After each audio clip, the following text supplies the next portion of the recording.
India की vice president Shri Venkaiah नायडूना नुमित 12 की ओइना अवांग नोंपोक भारत की तोंगान तोंगान मफमसिंगदा असांगबा खोंगचट अमा चटली हौखिबा तारीख 3 नोंमाइजिंग नुमित श्री वेंकैया नायडू असम की गुवाहाटी दा थुंखी श्री नायडूना मफम अदुदा हेरिटेज सेंटर अमा संगाखी अदुगा महाकना कैंसर हॉस्पिटल अमदा पेट MRI अमसु हौदोखी मसिदा नतना गुवाहाटी की श्रीमंत शंकरादेव कला क्षेत्रदा लोकप्रिय गोपीनाथ बोर्डोलोई अवार्ड येंथोखी मथंग नुमित निंगथौकाबा नुमित श्री नायडूना शिलोंगदा मेघालय की कोनुंग शिलोंगा भारत बांग्लादेश ngमखैदा लेबा दोकी शहरगा समनागदबा लेबाकी ओइबा सोरक अमा सेमगतनबा था सिगी तारीख 3 दा उरेप उयुंग तमखी मथंग नुमित की अयुक्ता शिलोंगदगी इम्फाल यौरकदौबा अदु शिलोंगदगी गुवाहाटी लाकदौबदा नोंसिंगी फिबम फत्तबदगी महा कंफालगी लंबेलदा गुवाहाटी फावबा लाखिबना इम्फाल यौरकपदा नुमित युंगबा मतुंग यौखी इम्फाल द मांगना institute of bioresources and sustainable development IBSD दा फाइटो फार्मास्यूटिकल लैब अमा संगाखी अदुगा महांगना तोंगान तोंगान बा सकनाइरबा लेबाक असिगी मियोइसिंग उनखी मरु ओइना हंदक लोइखिबदा ngaइखिबा टोक्यो ओलंपिक्स दा सरुग यारुबा मणिपुर की ओलंपियन सिंगा उनदुना वरी सानखी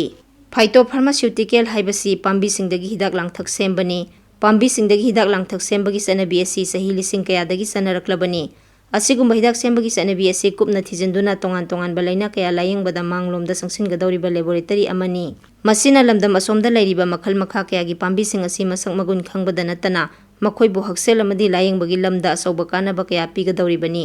इंस्टीट्यूट असिदा हौजिक चथरिबा रिसर्च कयागी मथक्ता अनौबा रिसर्च कयागी अनौबा मायोन अमा पिबदा असौबा मतेंग ओइगदौरिबनी मसिना इंस्टीट्यूट असिना रिसर्च की खुदोलसिंगदा मसिंगदता नतना अनौबा मगुन अमा हाबलकदौरिबनी हानगी खुदोलसिंगी मथक्ता मसक मगुनदा खेनबा अनौबा खुदोल कया तमलकनी हाइना थाजनरी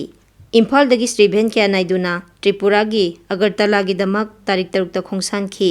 महांगना मफम अदुदा अगरतला स्मार्ट सिटी प्रोजेक्ट संगाखी अमदी महांगना तोंगान तोंगानबा मसक नाइबा मियोइसिंगा उनखी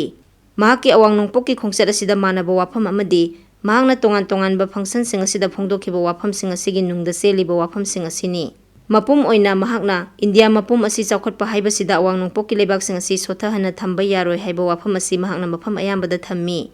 लेबाक असिगी मरु ओइना लमदम असिगी ओइबा लंबी थोंग फगरहंदुना मफम अमगा अमगा समनदना चौखटपा ओइथोकलोय हाइबा वाफम अमा महांगना पनखी साधारण ओइबा वाफम असिगी मथक्ता महांगना शिलोंगदा फोंदोखिबा अवांग नोंपोककी ओइबा समस्यासिंग असि कोखनबा नॉर्थ ईस्टर्न काउंसिल ना असौबा थौदांग लौफम थोई हाइबसि यामना लुमना लौफम थोकपा वानी मरमदी काउंसिल असिना लमदम असिगिदा ओइबा समस्यासिंग मसक खंगदोकपा अमदी लैरिबा समस्यासिंग असि लमदम सिगी इतिहास अमदी लनथुमगी कंटेक्सता थमदुना येंगबा अमा चंगी हाइबदी काउंसिल असी सेंट्रल स्कीमसिंग पांगथोकपा अमदी सेंट्रल गवर्नमेंट की मित्येंगसिंग लमदम असिदा पांगथोकपदा नतना लमदम सि चौखनबा लमदम सिमकी मित्येंग अमा चंगबा चंगी मपुम ओइना येंगबदसु खोंगचट असिगा समनरिबा अचौबा मसाकसिंगदी चौखट थौरांगी मसाकसिंगनी अदुगा मफम मफमदुगी सकनाइबसिंगा उनदुना लमदम सिगी मसक मगुन खंगनबा होटनबनी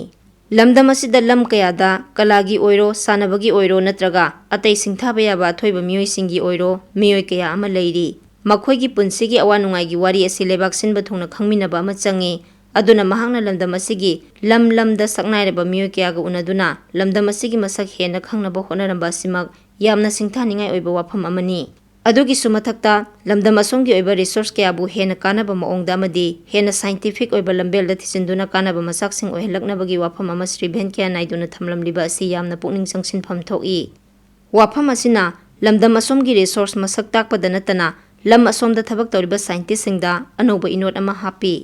अदुबु मतंग असिदा चाउना निंगसिंगबा यारिबदी महांगना इम्फालदा हाइरंबा चौखट थौरांगी थबकसिंग असि मियामदा यौहनबा होनबदा सरकार मसिगी कर्मचारीसिंग अमदी मियामगी मरक्ता इहो होना उनबा चंगी हाइबसिनी सेंट्रल स्कीमसिंग मियामगी थाकता यौहनबा अमदी यौरिब्रा हाइबसि यंगसिनबदा कर्मचारीसिंगे अचौबा थौदांग लई हाइबसिनी मतंग असिदा निंगसिंगबा यारिबदी वाइस प्रेसिडेंट की खोंगचट असिगी मांगोइनना इम्फाल ईस्ट अमदी इम्फाल वेस्ट की मफमसिंगदा पाइखलिबा अकक्नबा project अनिगी मतंगदा यंगसिनखिबा union minister Shri Rajkumar Ranjan फोंदोखिबा वाफम Manipur सरकार दा मतिक चाबा पैसा लेरबसु खुमांग अमता चाउसिलमदबा सि इकाइनिंगाइनी हाइबा असिनी मसिदा ताकलिबा वाफमदे वाइस प्रेसिडेंट ना चौखटनबगी स्कीमसिंग असि इहो होना उनगदबनी हाइबा वाफम सिदा सेनरिबा गवर्नेंस की वाफम असि तसेंगना लमाइदा तादे हाइबसिनी अदुगा इहो होना उनबा हाइबसिगा अमुकसु श्री राजकुमार ना हाइखिबा थबक कया मियामना संगसिलबगे हाइना मरी लेनबा ऑफिशियल सिंगदा हंखिबा वहंगी पाखुम फंगदे हाइबसिना अमुका हेना तायोना हल्ली तोंगान तोंगानबा मफमदा ओइरबसु अदुगा अतेनबा वांगांग ओइरगसु वाइस प्रेसिडेंट श्री वेंकैया नायडूना लमदम असिगी ओइबा टॉप टॉप मसक मगुन असिगा लोइनना ꯃꯁꯤꯒꯤ ꯑꯣꯏꯕ ꯆꯥꯎꯈꯠꯄꯒꯤ ꯈꯣꯡꯖꯦꯜꯗ ꯂꯝꯗꯝ ꯑꯁꯣꯝꯗ ꯂꯩꯔꯤꯕ ꯑꯦꯖꯦꯟꯁꯤ ꯑꯃꯗꯤ ꯁꯔꯀꯥꯔꯒꯤ ꯀꯔꯃꯆꯥꯔꯤꯁꯤꯡꯒꯤ ꯄꯨꯛꯆꯦꯜ ꯁꯦꯡꯕ ꯏꯍꯣ ꯍꯣꯅ ꯎꯅꯕ ꯆꯪꯉꯤ ꯍꯥꯏꯕꯁꯤ ꯊꯕꯛꯇ ꯑꯣꯟꯊꯣꯛꯄ ꯋꯥꯅ ꯊꯣꯛꯂꯒꯁꯨ ꯊꯕꯛꯇ ꯑꯣꯟꯊꯣꯛꯇꯕ ꯌꯥꯗꯕ ꯋꯥꯗꯤ ꯑꯣꯏ꯫ ꯑꯗꯨꯅ ꯁꯔꯀꯥꯔꯅ ꯍꯣꯠꯅꯔꯛꯄꯗ ꯋꯥꯠꯂꯕꯗꯤ ꯃꯤꯌꯥꯝꯅ ꯁꯔꯀꯥꯔꯗ ꯅꯤꯡꯁꯤꯡꯕꯤꯕ ꯆꯪꯉꯤ꯫